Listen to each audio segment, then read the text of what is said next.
And we're back for our return visit, and that's with our good friend Anthony Cabassa. And interviewing Anthony once again is the man himself, Mr. Don Monroe. Take it away, Don. Good evening, everybody. Yes, we have another special segment with Anthony Cabassa tonight with the El American. And, we did the Spanish segment last week. We had some awesome feedback.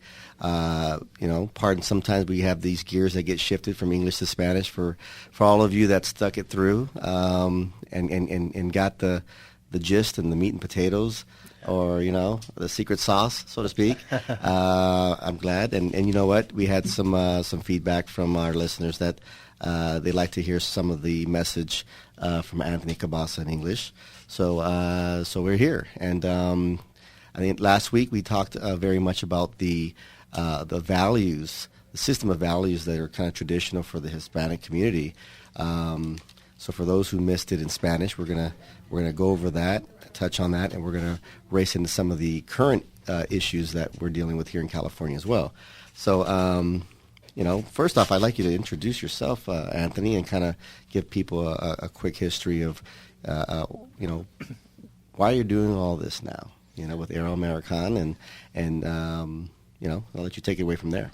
Yeah, thank you so much for having me. Definitely a special shout out for Moises and Sochi who are tuning in. There were the couple that texted me last week saying that it was a great segment, so definitely happy and thankful for you to have me back on here, and definitely for David Hernandez, the host. But my story, Hispanic. My mom is from Ensenada, Mexico. My dad is from Puerto Rico. And I was raised in a single-parent home by my mother. I have three other siblings that she raised all by herself. That kind of like that, not necessarily rags to riches, but definitely rags to slightly richer. Right. Where, she came in to the United States, hadn't even graduated middle school. She didn't even really have a middle school education. She came to this country, the land of opportunity, to hopefully one day be able to give, better opportunities to her children one day. And that's exactly why she came to America, A lot of folks have, a special, their families tell them a special story of that kind of great voyage, not voyage, but, el camino, pues, coming to this country. Right. My mother's story, similarly, in Mexico, coming over here maybe, 45, 50 years ago. She came with $15 in her pocket. Wow. She says, I came here with $15. I had no English, no job, and 4 children. So, yeah. Talk about, the desire for opportunity. She was a dreamer. She was hopeful. She put all of her faith in God and made that journey here. And I think that's why she doesn't take it for granted. And I think that's why a lot of Hispanics do not take it for granted, because, they know the sacrifice that had to be made to do that, and the leap of faith that they took.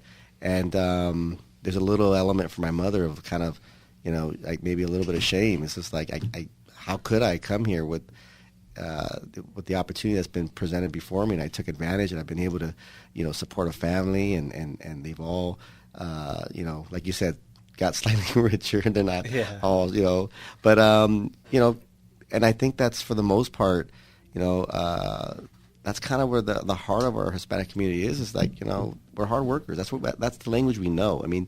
Last week we did Spanish, today we're doing English, but that is the language, is hard work. And a lot of us just want to be left alone.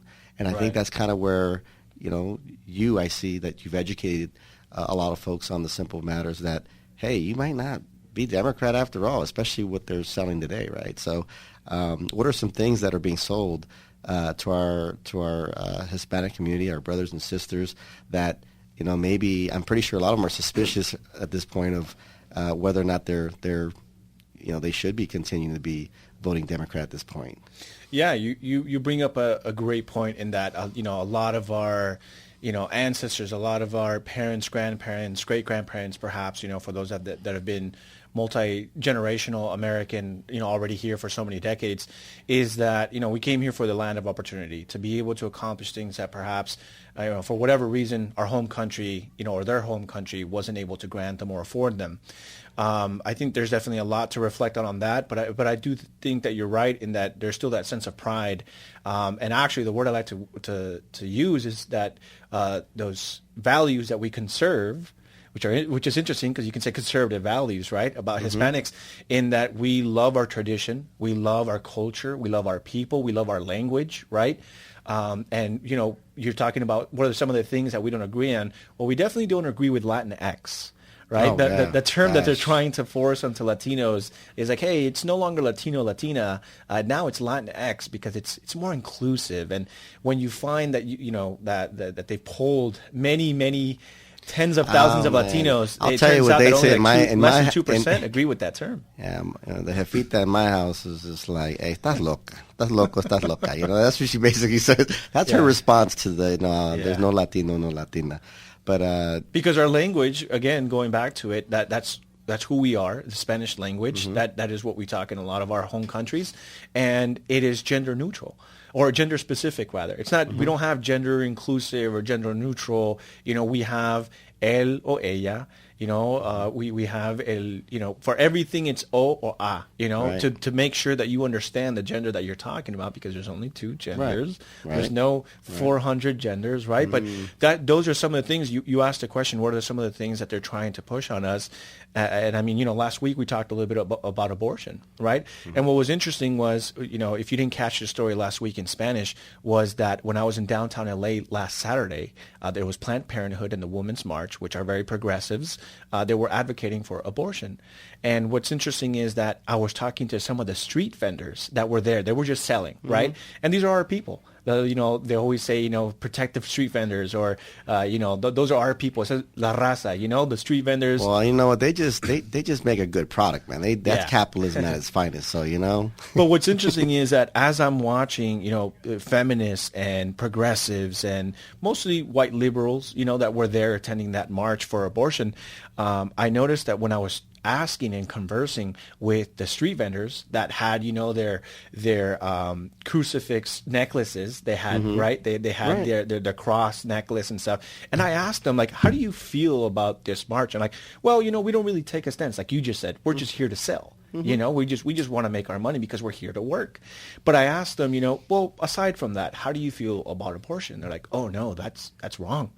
Like we don't believe in that. Like that's not who we are. That's not our people. That's not what we're for. and I think you mentioned as well that they had their daughter or someone, one of their kids with them helping. Yeah, out. they had their daughter there. So it was the husband, it was the wife, and then they had their daughter there. Right. And they're like, look, I know a lot of people want to argue. Not too many people, but some people will make the argument is that if you're not ready financially to have a kid, it should be your right to abort. And it's like, well, wait a minute. We just went from safe, legal, and rare to now if you're poor enough, you shouldn't have children. I mean, that's kind of a hard argument to make, because we went from it being a private decision between the mother and the father to now like, hey, here's a long list of reasons of why we believe you should be able to abort. And what's interesting is that, a lot of progressives, even that I see in the Hispanic community, they talk about our culture and la raza and how we're not seen enough, how they're not, they don't make a seat at the table for us, how they're trying to kind of, colonize our culture and this and that. But I'm just like, I don't know anything more that would erase the Mexican people, the Hispanic people, than literally killing our children because of an economic stance. Well, I think that history repeats itself. That's why it's important to study it. And my mother's from Mexico. My father is a black Native American Indian. So, when the blacks came from the south to the west in search of better opportunity, no different than if crossing the southern border, but they came over for better opportunity. They were the labor force. They were the ones that were mowing the lawns. They were the ones washing the windows. They were it. And if people don't realize this, when they had a lot of folks coming from south of the border, a lot of these black Americans had established a strong middle class in California. They were business owners. They had educated. and driving nice cars. Central Avenue was Main Street for Black Americans, which is where my family has their business still nearby there. My grandfather grew up with one of the most famous jazz musicians, the Hamiltons. And there's a lot of culture that's been kind of just lost. What do they give us? They gave us we have a museum there for the first black fire department. But everything else is pretty much changed. But what I'm getting at ultimately is that we had a community that became devastated by progressive policies and drugs, and it's disgusting, and the same people always claiming that they're going to fix our problems. They're not there to fix our problems. If they fixed our problems, we wouldn't need them. So now, what are we dealing with now in the Hispanic community? Same thing. It's the same game plan. It's there's just different players. And I think that the Hispanic community, the only thing, the disadvantage is that the language barrier for a lot of them. That I have friends that it's 2-3 generations and they still speak primarily Spanish. Right. I love them to death. I mean, I understand, but you know what? The laws of this country are in English, Yeah. And my mother, God bless her, she spoke predominantly English to me forever. I mean, I had to take Spanish classes, okay? And we laugh about this, and we always joke around, what are you doing Spanish classes for, Because my mom was busy trying to learn English, and she was always, hey, ¿cómo se dice esto? Like, how do you say this word? Or, is there a better way? And so that was kind of my way of learning some Spanish, and that and the novellas. I mean, the novellas, she didn't do a lot of it, but, Dos Mujeres, Un Camino was a big one. Luz Clarita, Rebelde, right? Yeah. So, which is so interesting, just to kind of interject there, is that what the Democrats have done so well is that whenever people talk about assimilating to the United States, right, they're like, hey, why don't you learn English? I definitely think there's some work to be done in the messaging to tell people, especially immigrants, like, hey, you should probably learn English and assimilate better so that you can, to me, it's about opportunity. You limit yourself by not learning English, even in a predominantly Spanish-speaking city like Los Angeles, where you could probably get by, like you said, all your life probably speaking Spanish, but you're limited. And I can't tell you how many people I've talked to that they've limited their opportunities, their goals, their ambitions because they don't know English. How about power? Oh, absolutely, power. I mean, people that even getting into politics. That's why, like you said, so many Hispanics and Latinos are so disengaged because, look, I'll be honest, I speak pretty good Spanish, but even understanding political Spanish, that's a whole different beast right now.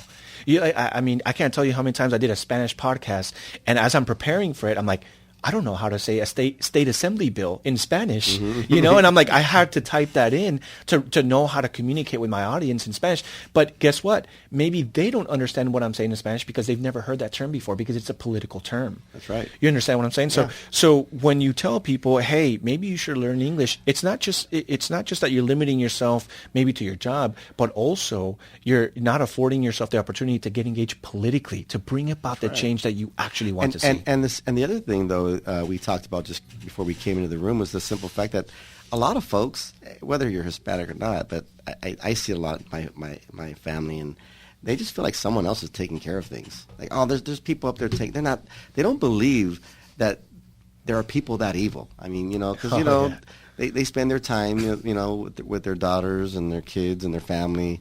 They have God in the house, and they have faith and they have hope.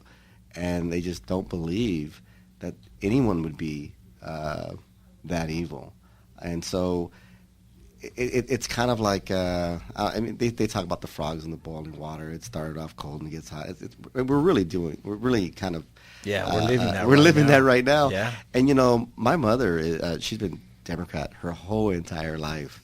Recently, when she told me, she was, Mijo, that's it. I'm tired. I can't do this no more. I registered Republican. Yeah. But and I looked at her and I thought, are you okay? Yeah. Because that was drastic, Yeah. Very, very drastic. But it's not uncommon. I mean, poll after poll is showing that more and more Latinos and Hispanics are moving over to the Republican Party. And why? Because like you said, a lot of people either are not engaged or they expect someone else is doing it, right? Or they're saying like, oh, there's no way they're this evil. But you touched on something earlier that you talked about how there's a lot of people getting paid to do things that they said they would be do, but why solve it when you can get paid to pretend to solve it? One of those prime examples is here in Los Angeles. There's a nonprofit organization that has a little bit less than 500 employees. You know what their job is here in Los Angeles? To combat homelessness. So there is an actual government agency or NGO rather, nonprofit, that they work with the city and they work with the city's government ordinance so that they can go ahead and fight homelessness. Less than 500 employees, but that's still quite a bit. You're thinking, wow, over 400 employees. That's a lot of people to tackle homelessness, but why is it only getting worse? But if you look is it called St. Joseph's? No, it's not St. Joseph. I forget exactly what it was. I read this article late last year. But here's the crazy thing. I mean, you're whether if it comes to you can bring it up, but I have a problem with my wife had mentioned she started working for St. Joseph's some years. She doesn't work there any longer, but when she first started, I think it had like 80 employees, and within 3 or 4 years, and this is relatively recent, they had about 500 employees. So that number that number just resonated with me. That's why. And she was so proud, like we're like an activist. Like, look what we're doing. We're doing all these great things. We have more people to the cause. And I said, well, wait a minute. All my family are entrepreneurs. They run their own businesses. And I said, the only way you grow your workforce is because there's demand for that business. Right. So the demand for soup lines or soup kitchens and mental health and free daycare and all this other stuff. You guys are treating the symptom, not the cause, and so you're never gonna be able to fix these problems because you're just gonna need more people to do what you're doing. I'm not to knock what people are doing. I mean, I think that's what's beautiful about our people is that we want to. There's a lot of social workers, Hispanic community in there. Let's go hamming. Let's go help our people. But it's like you got to go a little bit deeper. You got to get down into those other layers of what policies are being created. These folks are out here screaming progressive. Well, guess what? It's progressively worsening. Progressively worse. Every time I hear progressive, I'm like, you mean progressively worse? That's where we've been taken. And because words are powerful. So how you frame those words, I think, is important.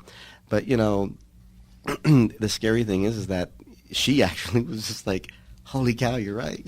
Yeah. There's a lot of things we don't agree on. So that one was, I was glad to get that win, Yeah, no, and so what's interesting is my friend, she actually wrote the article. She works for the Epoch Times, and her name is Jamie Joseph, and she did an amazing job on this article highlighting this NGO.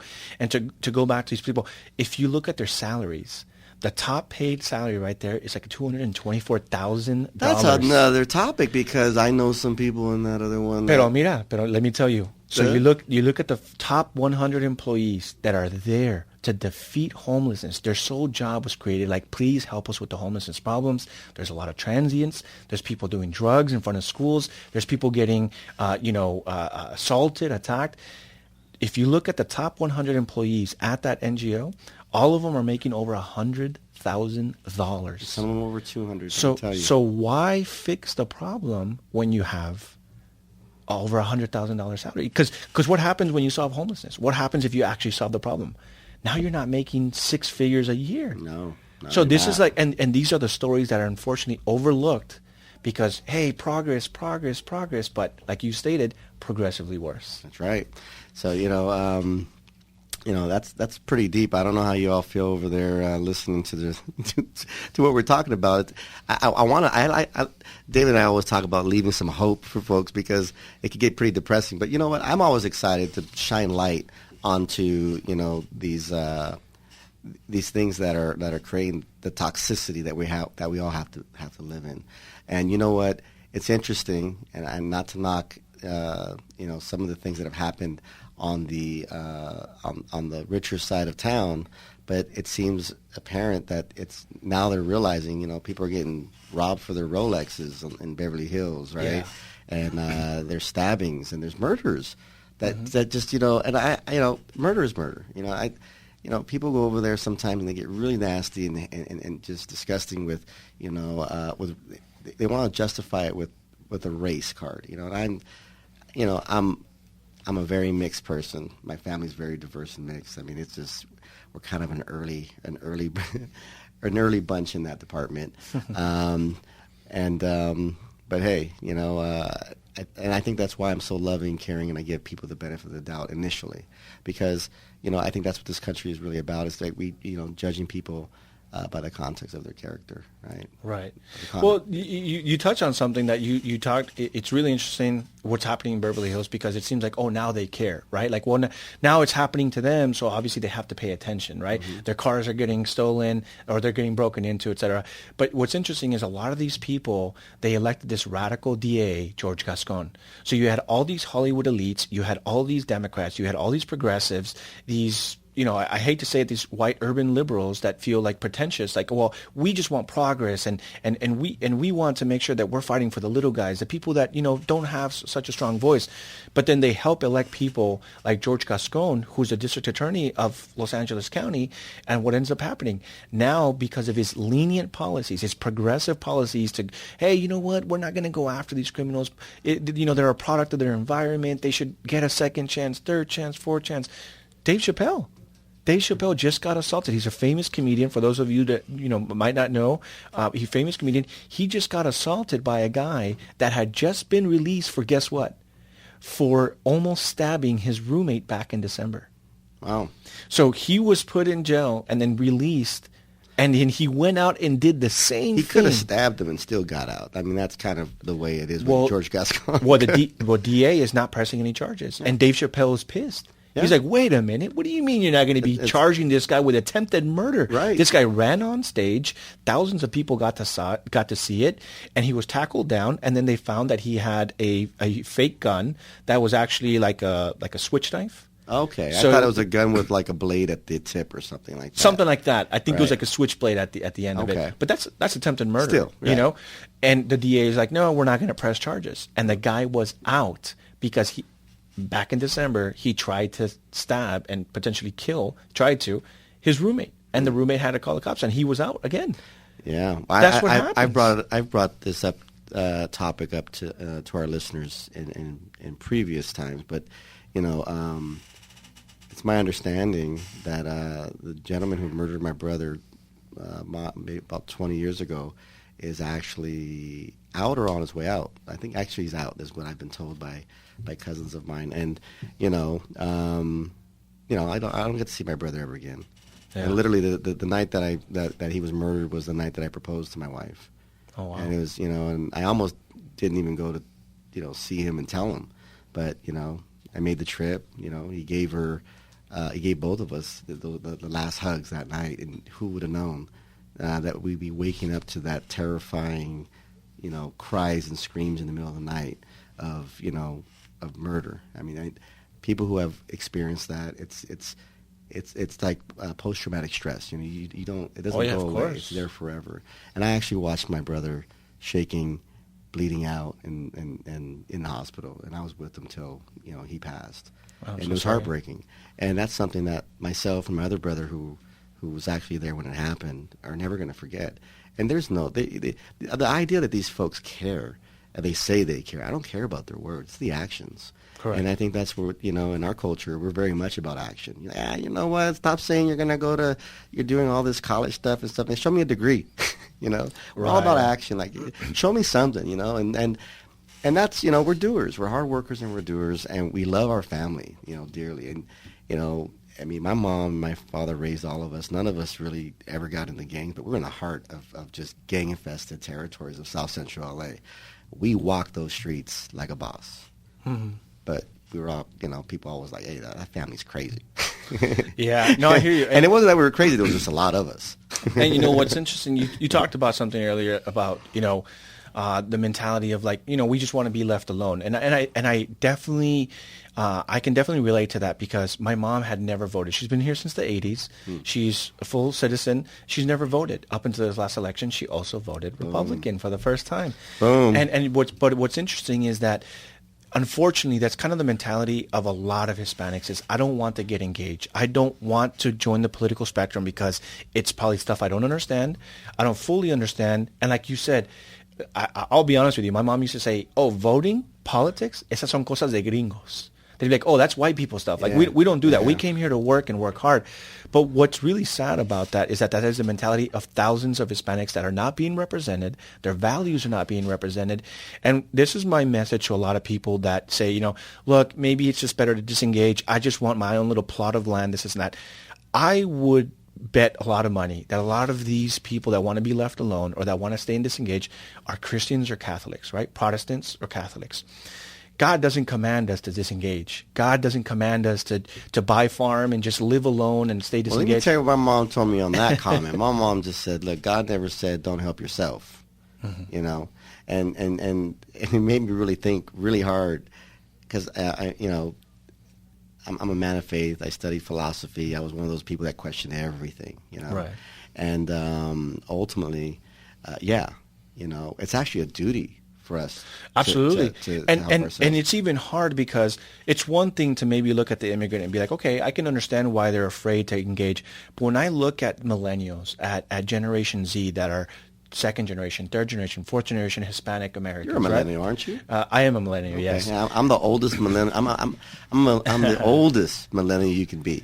But when they You're on the 81. cusp of being a baby boomer. Yeah, there you go. But what's interesting is when they tell me, like, oh, I don't want to vote or vote, I just want to be left alone. I'm like, again, if you are a Christian, I cannot speak for everyone, right? I understand everyone's circumstances is different. I know a lot of people have just left California because they've been fired due to mandates or whatever. But the people that are still here and they know they're going to still be here, is that my message to you is you have to be engaged. God has called you to be engaged. And like you said, we should actually be at the front lines. As Christians, it is our duty to raise our voice, to be engaged, and they to kind create of are. difference. I think they already are. That's what I was getting at with the nonprofits, and there's a lot of people that are volunteering at churches to help out with these issues because they have humility and they have love and compassion, and yet the energies are being put there, but they're still. It's like the boat's sinking. There's holes in the boat, and they got buckets. Work to do. Someone still. needs to patch these holes. That's the holes. And until next week, once again, you're listening to Los Angeles Hispanic Republican Club. And you just heard our sponsor, Don Monroe, with a great interview with our good friend Anthony. Thank you to all that put this together. Brian over there in the new bubble. Over there, Brian, Jennifer Kennedy, our write-in candidates, Claudia, Elaine, Mike, also our candidate for mayor, Mel Wilson. And David Hernandez. And me también, yo también. Eli Ayao, who else was it? Joel Azuzo. And thank you for Suzanne for calling in. And everybody have a wonderful night. it's a wonderful night. It's still early. Get engaged. Go, get engaged. Get engaged. All right, till next week. AM 870, The Answer, the Los Angeles Hispanic Republican Club.